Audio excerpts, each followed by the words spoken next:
দেশে ব্যবসা বন্ধ হলি তো ওই যে গ্রামে গ্রামে নানান জাতের মহিলার সাথে কথা পেয়ে বেড়াবে, সেটা তো বন্ধ হয়ে যাবে।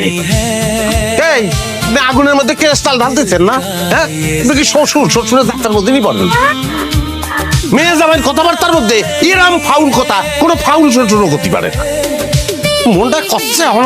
এই চুপ করো তো তোমরা। কি শুরু করেছো? কি আব্বার সাথে কিসের জন্য তর্ক করতেছো? আমার সাথে কথা কও। কই তোর বাকির খাতা কোনে? বাইর কর। বাকি কথা আছে, আমার দরকার নেই। দরকার নেই মানে? বাইর করে করে আইছো। দিস কথা হয়েছে দাও। দেখি আগে। ও আমাদের মদাপুরের অবস্থা দেখি। মদাপুরের অবস্থা ভালো দিয়ে দাও ভাই। ওরে আল্লাহ, লাইলি 230 লাইলি টাকা দিয়ে দিচ্ছে।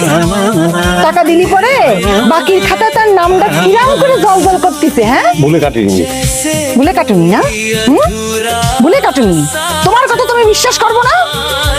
লাইলির বাড়িতে যাবো, অক জিজ্ঞাসা করবো, ও যদি বলে তাহলে পরে আমি বিশ্বাস করবো। চলো।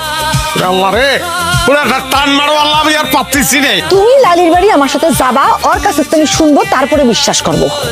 চলো যা। সংসার জ্বালা বড় জ্বালা। কি ফেরিওলা নিজের বউরে নিয়ে একদম লাইলির বাড়ির উঠানে চলে আসছে। 230 টাকা পাও না তোর কাছে? দিয়েছিলি সেটা? পাবি, দিব, সমস্যা কি? এর জন্য এমন করতে হবে? আসলে হয়েছে কি, কথা আমার সাথে বলো। কি কয়েছিলি? যে ও যে টাকা পায় সেটা দিয়ে দিয়েছে, তুমি কাটতে ভুলে গেছো, তাই না? কি সুন্দর ঘটনা ঘটতে যাচ্ছে। দেনাদার বলতেছে সে টাকা দেয়নি, আর পাওনাদার বলতেছে সে টাকা পায়ে গেছে। এই ফেরিওলা, আপনার বউরে কোন সে যেন আমার বাড়িতে দাঁড়ায় আমার সাথে মাস্তানি না করে। শোনো না, তুমি করে ফেলো, বাস্তানি করে ফেলো তালি।